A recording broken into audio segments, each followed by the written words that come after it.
আপনার কখনো অকাল মৃত্যু এবং দুর্ঘটনা বা রোগ ব্যাধি কখনো আপনার হবে না যদি প্রত্যেক দিন আপনি এই কাজটা করতে পারেন। হ্যাঁ, সামান্য একটা কাজ, এই সামান্য একটা কাজ যদি আপনি প্রত্যেক দিন করতে পারেন তাহলে আপনার কোনোদিন অকাল মৃত্যু হবে না এবং রোগ ব্যাধিও আপনার থেকে শত হাত দূরে থাকবে। সেটা আর কিছুই নয়, রোজ যদি আপনি ভগবানের চরণামৃত পান করেন, ভগবানকে স্নান করানোর পরে যে ভগবানের চরণামৃত, সেই চরণামৃত যদি আপনি রোজ পান করেন তাহলে আপনার অকাল মৃত্যু কখনো হবে না।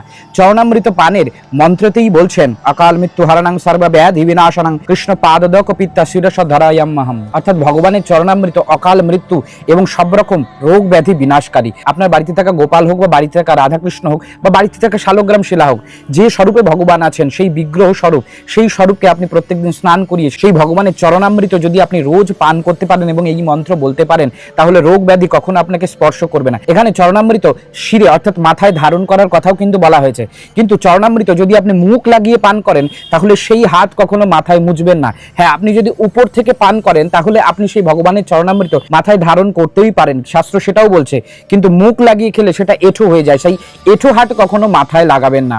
জয় নিতাই, জয় গৌর।